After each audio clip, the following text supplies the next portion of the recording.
Saludos, les habla la periodista Omaya Sosa Pascual, editora de la revista de salud mental y bienestar Es Mental. Nos encuentran en esmental.com y en las redes sociales. Hoy estaremos conversando con la psiquiatra Wilnelia Morales Rosado y con la psicóloga clínica Yajaira Patín Betancourt sobre las causas, síntomas y manejo del estrés postraumático que surge en distintos eventos extraordinarios en la vida.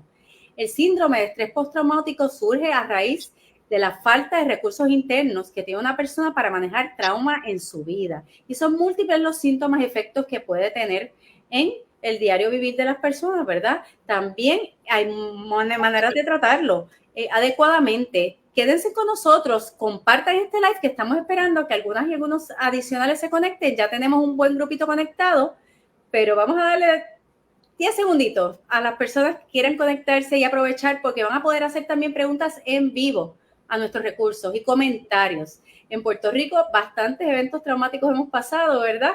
Que nos han impactado, aparte de los que pasamos nosotros a título personal, individual en la vida.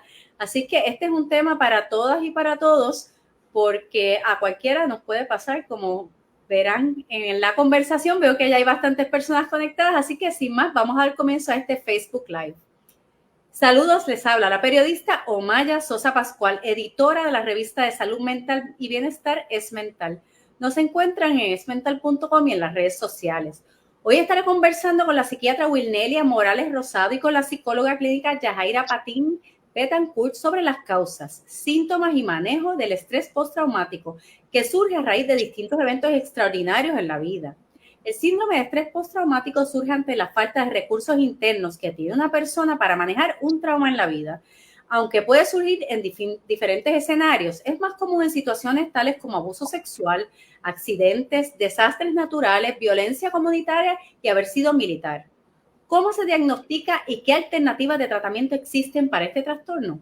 De este importante tema estaremos conversando con nuestros recursos de hoy, quienes además estarán atendiendo tus preguntas en vivo y comentarios también. Así es que ve escribiéndonos en la sección de comentarios de las páginas de Facebook de Es Mental o FHC Salud Mental, que lo estaremos leyendo en vivo.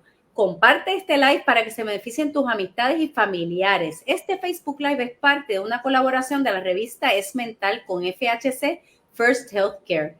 FHC es una empresa coordinadora de servicios de salud mental, filial de UHS Inc. y entidad hermana del Hospital Panamericano en Puerto Rico. Nuestro propósito con esta serie es ofrecerte a ti herramientas prácticas para abordar distintos retos de la vida diaria a través de profesionales como las que tenemos en el día de hoy y también de personas que las viven en carne propia. Además, queremos un espacio de intercambio contigo, así que nuevamente comparte el live, envía tus preguntas y comentarios y sin más, comencemos la conversación. Bienvenidas a ambas. Gracias. Gracias. Pues agradezco el tiempo que han sacado de su agitada agenda para compartir con nosotras en este importante tema y quisiera comenzar por usted, doctora Morales. ¿Qué es el trastorno de estrés postraumático que se conoce comúnmente por sus siglas en inglés PTSD y cuáles son los principales síntomas? Pues mira, el trastorno de estrés postraumático o como usted acaba de decir, PTSD en inglés, es un trastorno de salud mental, ¿verdad? Que se manifiesta o se diagnostica a base de unos criterios específicos del Manual de Trastornos de Enfermedades de Salud Mental. Particularmente la persona, el individuo o el paciente tiene que haber experimentado o haber estado expuesto de distintas formas que más adelante les estaremos abundando a un trauma, ¿verdad? Un trauma puede ser ya sea un evento de violencia, un evento, una violación sexual, puede ser también algún robo, alguna situación en la cual haya presenciado a alguna otra persona, un ser querido, o simplemente haber visto alguna situación en la cual una persona haya muerto o haya estado en peligro su vida. No solamente eso, también está asociado a traumas de guerra, eventos naturales como por ejemplo los huracanes, los terremotos, particularmente en la era que estamos viviendo, la pandemia también afectó a muchas personas, lo que fue del 2020 en adelante. Pero para poder tener estos criterios para el diagnóstico formal, los síntomas deben de estar más de un mes en adelante a la exposición o al evento. Los síntomas son diversos, son muchos, pero se encuentran encasillados según el diagnóstico, ¿verdad? Por la exposición. Además de la exposición, los síntomas intrusivos, es bastante diverso. Incluso en el pasado, antes de haberse hecho este diagnóstico formal, ya vamos por el DSM-5 o el Manual 5 de Trastornos Mentales, se vino a adoptar esta condición para el DSM-3, que eso fue aproximadamente entre los 70 o los 80, pero ya existía este trastorno o esta condición mucho antes, en la Primera Guerra Mundial, en la Segunda Guerra Mundial, e incluso en la Edad Media también hay escritos de, no necesariamente el diagnóstico de PTSD o trastorno de estrés postraumático, pero sí la sintomatología, porque es una sintomatología bastante diversa. Doctora, usted dice que es bastante diverso, más sin embargo, ¿cómo, verdad, las personas que nos están viendo pueden decir, caramba, yo pasé por un evento de este tipo y no estoy segura, ¿verdad? Estamos hablando, ¿cuáles son quizás algunas banderas rojas, señales de poder quizás tener que acudir a una evaluación o decir, pues, posiblemente puedo estar pasando por esto?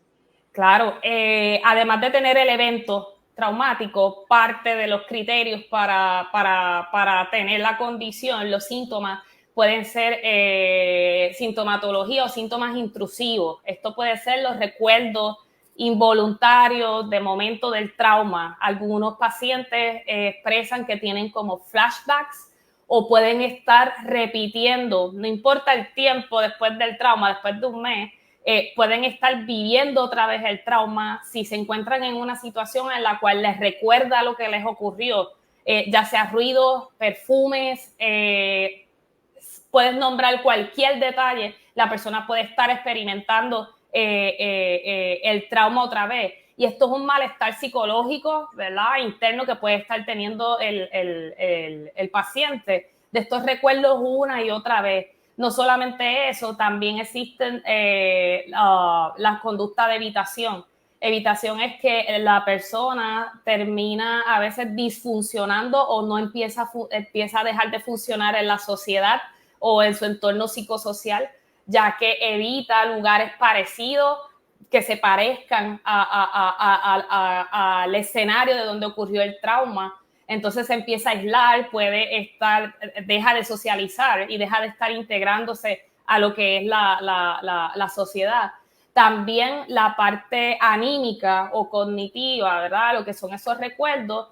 Y a veces estos pacientes pueden hasta bloquear recuerdos específicos de esa situación traumática que le pasó y tratan de recordar y no pueden. A veces lo recuerdan teniendo pesadillas o sueños. El sueño se le puede ver muy trastocado y una de las quejas principales cuando vienen a evaluación a la oficina es que no puedo parar de soñar. Doctora, no duermo. Hay pacientes que a veces no pueden dormir, no duermen, no tienen un sueño refrescado, pueden dormir 3 horas, pero se están levantando recurrentemente por las pesadillas de ese trauma.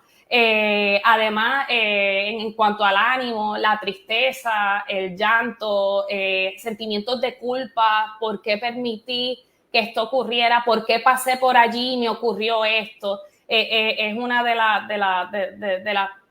los síntomas o de las cosas que los pacientes nos traen a consulta y esos sentimientos.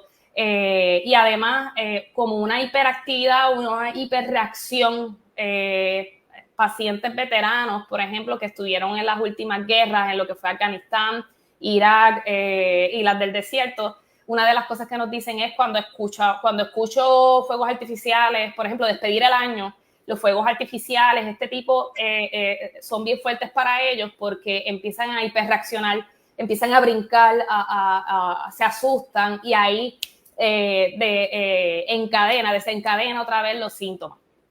Aquí Marina Morales Marco comparte con nosotros su experiencia. Ya en su caso habla de que esto se lo provocó romper con un psicópata y dice que tiene recuerdos intrusivos todo el tiempo de esta situación. frecuentemente también en Puerto Rico, con el asunto del huracán María, se ha planteado que muchas personas han quedado con un grado de PTSD. Quiero ir acabando con esto para pasar entonces a la doctora Patín, también con tratamientos y soluciones. Es posible que en efecto en Puerto Rico tengamos cierto grado de PTSD con el asunto del huracán, de los problemas del servicio eléctrico, que los seguimos viviendo, ¿verdad? Ahora mismo estamos en época de huracanes y todo el mundo siento que está un poco, ¿verdad? Hiperalerta, vamos a decir, con lo que está ocurriendo. ¿Eso es posible, doctora? Exacto. Marina, ese es un ejemplo principal. Se ha estudiado y se sigue estudiando lo que fue el huracán Irma, el huracán María, los terremotos a finales del 2019, principios del 2020 en el área azul. No solamente el sur, también otras partes de acá arriba también se vieron afectados. Y la pandemia, se han estudiado, se está estudiando que sí, ha sido un estresor, ¿verdad? Y un detonante para desarrollar PTSD, particularmente en los puertorriqueños. Cosas que a lo mejor otra persona que a lo mejor no pasaron por estos eventos aquí en Puerto Rico, puede estar aquí en Puerto Rico y ver que se vaya la luz y preguntar, pero ¿por qué todo el mundo se pone nervioso? ¿Por qué la gente? Es porque sí, es un trigger, es un detonante de los recuerdos, de los mismos síntomas que estuve hablando, de cómo nos quedamos sin luz, cuánto tiempo vamos a estar, vienen los recuerdos de los que perdieron las casas, los que no pudieron dormir, los medicamentos, ¿verdad? Los que perdieron su familia por falta de lo que ya conocemos más adelante de lo que pasó post María, post Irma y los terremotos. Aquí Lilian Torres Cruz también recuerda pues el asunto de la pandemia, de cómo eso también ha causado PTSD. Les recuerdo a todas y a todos que estamos conversando con la psiquiatra Wilnelia Morales Rosado y con la psicóloga clínica Yajaira Patín Betancourt sobre las causas, síntomas y manejo del estrés postraumático. Esta iniciativa es traída a ustedes por FHC First Healthcare, el Hospital Panamericano y la revista de Salud Mental y Bienestar Es Mental. Nos encuentran en esmental.com y en las redes sociales y tenemos un reportaje completo sobre este tema en nuestra página en el día de hoy, así que vayan allá y búsquenlo si quieren más detalles. Doctora Patín, quisiera que nos hablara un poco ya desde el punto de vista de la psicología, cómo se diferencia el estrés crónico del estrés postraumático. Doctora, aquí repita que estaba en mute. Continúa. Gracias por esa pregunta. Mayormente cuando diferenciamos el estrés agudo del trauma, ¿verdad? El PTSD o estrés postraumático, es básicamente lo que mencionó la doctora Morales, pero la única diferencia más bien va a ser en la durabilidad de los síntomas. Cuando estamos hablando del estrés agudo, estamos hablando que los síntomas, aunque se pueden presentar inmediatamente después del evento, van a estar en su mayor expresión entre 3 días hasta un mes. Ya cuando nosotros tenemos estos síntomas que pasan de un mes, entonces ya podemos estar mirando lo que es el diferencial del diagnóstico de estrés postraumático. Básicamente esa es la diferencia mayor. ¿Y cómo se llega entonces a ese diagnóstico, verdad? Y cuándo es momento también de considerar el elemento de la psiquiatría en conjunto con la psicología clínica? Básicamente, en términos de diagnóstico, vamos a evaluar, ¿verdad?, frecuencia, intensidad y duración de los síntomas. Tan pronto el paciente vea después del evento, el evento ocurrió, vamos a suponer, un lunes, ya han pasado 3 días, yo sigo continuo presentando, ¿verdad?, esta sintomatología de la que habló la doctora, pues entonces ya inmediatamente yo puedo, ¿verdad?, ir a buscar ayuda. Nosotros en términos clínicos mayormente nos vamos a enfocar también en ver que estos síntomas se continúen desarrollando durante un mes, hasta un mes específicamente. Y entonces ahí podemos establecer que es un trastorno de estrés agudo. Ahora bien, vamos a suponer que los síntomas me duraron 3 días, no más. Pues entonces yo no lo puedo diagnosticar. Así que mayormente ese es el factor, ¿verdad?, que nosotros tenemos que tener en consideración a nivel de diagnóstico. Usted en el reportaje que mencioné habló con la periodista Jennifer Wiskovich y le comentaba que los pacientes de PTSD pueden experimentar algo que se llama reexperimentación del trastorno. ¿Qué significa este término? Pues mira, mayormente este término lo que significa, como su palabra en sí, es volver a sentir que estás viviendo, reviviendo estos síntomas en el momento. Y como mencionó la doctora, ¿verdad?, entre esos síntomas que tenemos de reexperimentación, tenemos el paciente con pesadillas, tenemos el paciente con memorias intrusivas, cabe señalar que aunque no todo el mundo experimenta memorias intrusivas per se, sí pueden experimentar detonantes a través de los 5 sentidos, ¿verdad? En especial los niños lo podemos ver a través del juego. Nosotros en eso también, ¿verdad? Tenemos esas memorias intrusivas y, por ejemplo, cuando estamos hablando de los flashbacks, a diferencia de en la memoria, de yo poder recordar y decirle a alguien, mira, yo me acuerdo cuando en el 2017 yo tuve un accidente de automóvil y te estoy contando mi evento. Cuando yo estoy hablando del flashback, particularmente, yo estoy hablando de un episodio donde el paciente no está diferenciando que eso fue en su memoria, que eso es pasado. El paciente lo está reviviendo como si fuera en el momento. Así que en ese sentido, pues el paciente experimenta mucha angustia y esto mayormente se debe a la reacción de disociación que hay ahí con eso. Me parece bien interesante lo que está diciendo, o sea, que hay una diferencia grande entre recordar un evento que ocurrió, que supongo que todas y todos en la vida nos va a pasar y nos pasa, pasaste algo traumático, tú lo vas a recordar, ¿verdad? Y versus lo que puede ser el trastorno, que es que lo estás como reviviendo en el momento, que es algo distinto. Eso que usted dice de disociación, ¿a qué se refiere? ¿Qué significa? Cuando la persona no está en sí, ¿verdad? Ese proceso es un proceso donde la persona, en términos, ¿verdad? Te desconectas emocionalmente, te desconectas fisiológicamente, te desconectas inclusive, ¿verdad? De lo que es tu persona y entonces empiezas a tener una distorsión de lo que es la realidad. Por eso cuando estamos recordando, pues nosotros podemos hacer ese relato y lo recordamos, pero cuando estamos reviviendo el evento específicamente, ¿verdad? Lo que tenemos ese flashback, nosotros en ese momento vamos a experimentar los mismos síntomas como si lo hubiéramos experimentado en el momento. Por ejemplo, si fue un accidente de auto y yo sentí pánico y terror y susto, pues en ese momento que yo estoy en el flashback, yo voy a revivir exactamente los mismos síntomas. Wow, hablaba ahorita también usted de los niños y de las niñas. ¿Los niños y las niñas pueden entonces padecer de este trastorno y si se manifiesta de la misma forma que en los adultos o hay una manera distinta de uno identificarlo? Sí, en términos de criterios diagnósticos hay una diferencia, ¿verdad? Por edad, mayor de 6, menor de 6 años, ¿verdad? Que es bastante amplia esa explicación, pero sí en esencia tenemos muchos niños, ¿verdad? Que llegan a consulta y padecen ya a temprana edad, lamentablemente, de este diagnóstico. Muchas veces nosotros lo podemos ver en los juegos de los niños, cómo ellos reexperimentan. En el caso de los niños, ¿verdad? Las terapias son un poco diferentes, porque muchas veces por la limitación, ¿verdad? de la edad, ellos no necesariamente lo pueden apalabrar como quizás un adulto lo puede hacer. Así que utilizamos otras estrategias y técnicas para ayudar a ese niño a conectarse con esas emociones y hacer el reprocessing, ¿verdad? De lo que es la memoria traumática. Pero sí, en esencia, ambas poblaciones pueden experimentarlo.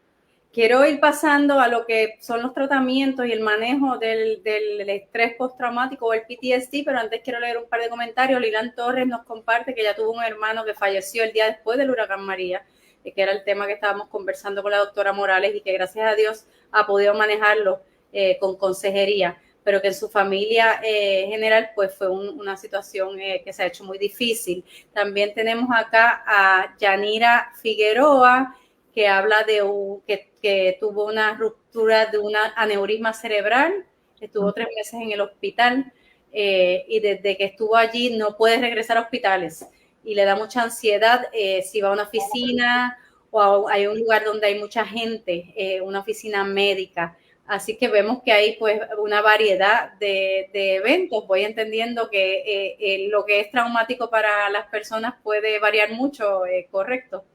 Uh-huh. Por último, aquí Mariangeli Fortuño habla del asunto de los niños que se brega por lo regular con terapia de arte, terapia de juego y medicación en algunos casos. Para ir cerrando con el asunto del tratamiento y unos pensamientos finales de cada cual, doctora Patín, ¿cómo entonces se procede después de que hay un diagnóstico de estrés postraumático?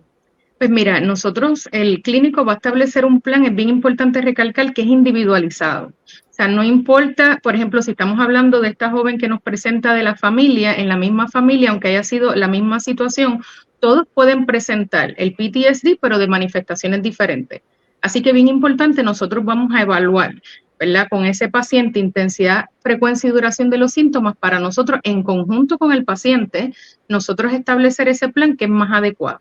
Dentro de las terapias tenemos múltiples terapias basadas en evidencia que son muy efectivas y les doy fe, ¿verdad?, de que el proceso funciona. Entre ellas nosotros tenemos lo que es la terapia de exposición prolongada, que es una terapia, ¿verdad?, donde ayudamos al paciente mayormente a que ellos se puedan ir exponiendo a eventos o situaciones, ¿verdad?, de forma segura, bien importante recalcar esto, pero que simbolizan, ¿verdad?, el evento traumático. Y como ellos usualmente, como dijo la doctora, uno de los síntomas de evitación, pues ellos evitan. Entonces, por ejemplo, si yo tuve un accidente en la carretera 181, pues yo voy a tratar de evitar la carretera 181, porque ya en mi memoria yo pienso que eso es un lugar inseguro. Así que entonces nosotros, ¿verdad?, trabajamos a través de eso, esa exposición segura con ellos a nivel fisiológica, ¿verdad?, y emocional.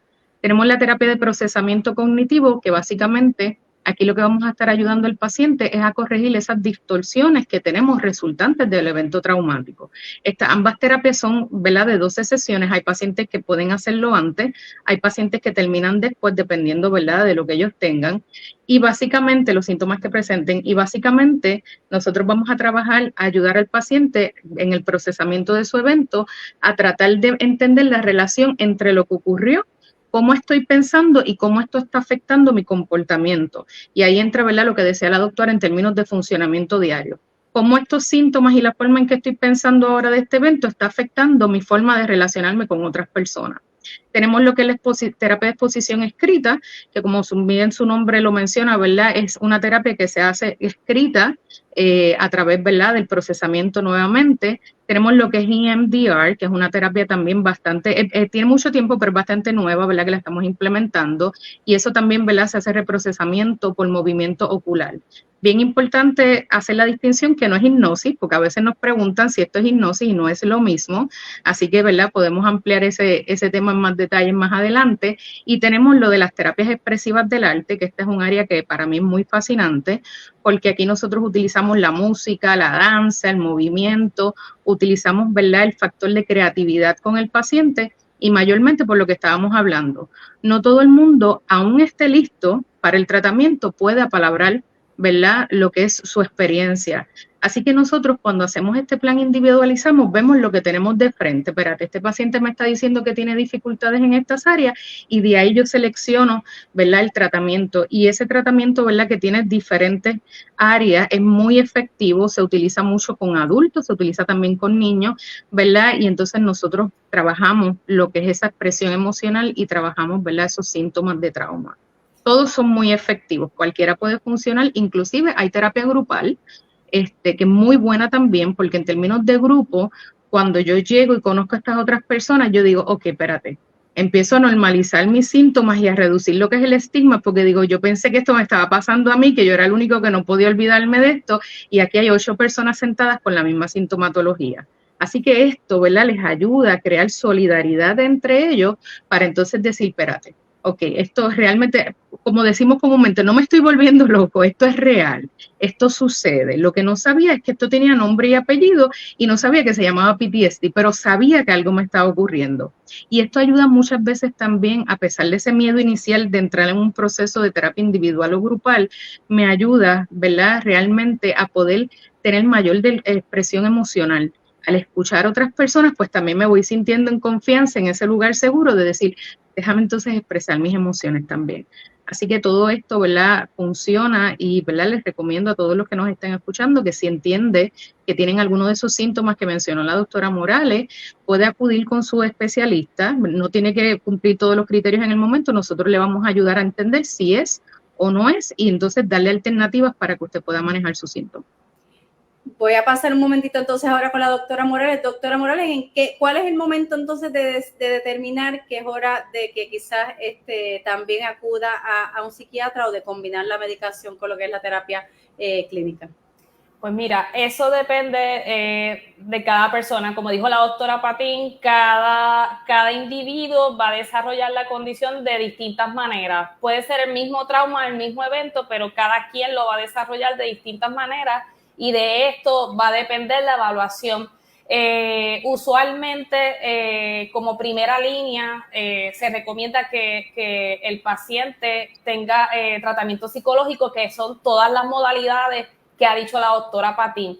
Si se fijan, todo lo que describió la doctora Patín está trabajando genuinamente y puramente con el trauma, con la raíz. Uh-huh. Sin embargo, si el psicólogo o el terapista nota que está habiendo mucha disfunción, por ejemplo, en el trabajo, que el paciente no pueda ir al trabajo, como dijo la doctora Patín, tuvo un accidente en la carretera 188, va a evitar, llega tarde al trabajo o ya no está yendo porque evita, por miedo a que le vuelva a pasar lo mismo, deja de ir al trabajo, deja de hacer su dinerito, deja de cumplir con sus obligaciones de pagar la luz, el agua, etcétera. Pues ya allí usualmente los psicólogos identifican eso y refieren al psiquiatra. Algunas veces llega el paciente directamente donde mí, ¿verdad? Y dependiendo de la sintomatología, si es leve, moderada o severa, allí yo determino si es entre moderada a severa, se inicia o se recomienda empezar medicamentos antidepresivos, que son los inhibidores de la recaptación de serotonina. En palabras más sencillas, medicamentos que ayudan a aumentar la serotonina en el cerebro, son los antidepresivos o también son ansiolíticos.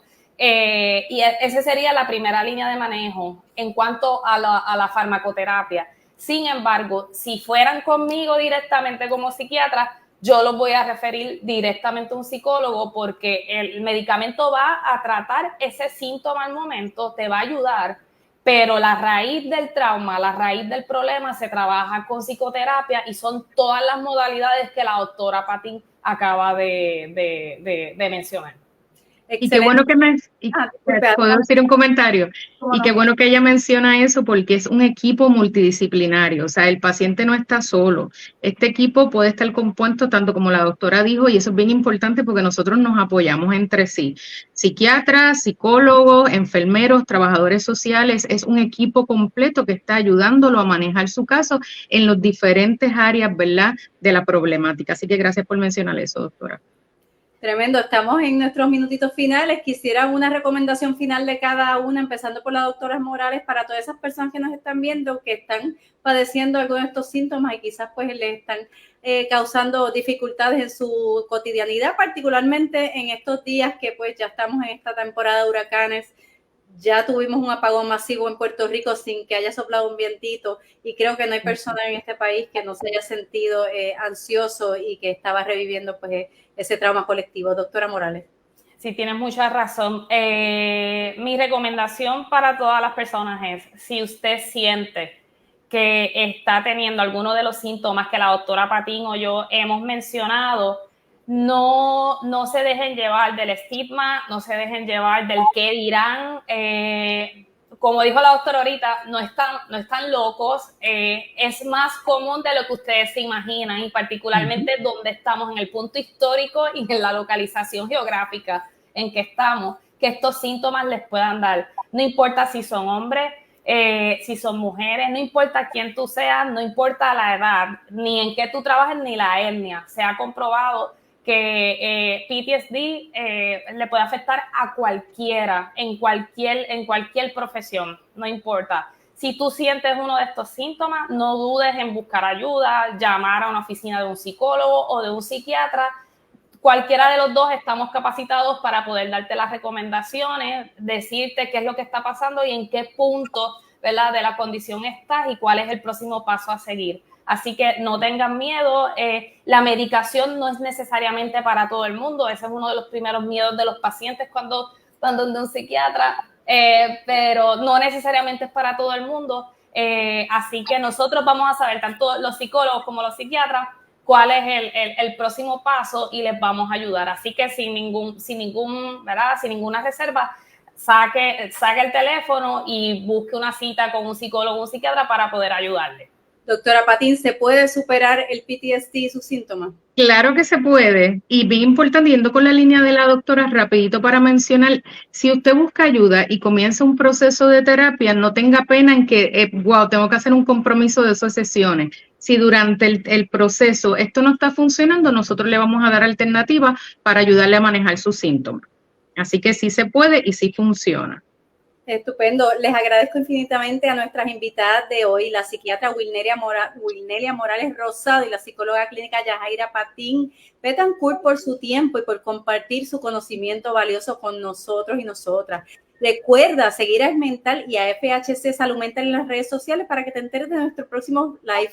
Y te agradecemos especialmente a ti por compartir con nosotros. También busca nuestro podcast Cerebrando en Apple, Spotify, Amazon o YouTube y déjanos un comentario a ver qué tal te gusta. Agradecemos a FHC por su apoyo y a los pacientes y familiares y profesionales que colaboran con nosotras. Sin más, les dejamos con buenos deseos. Hasta la próxima. Gracias.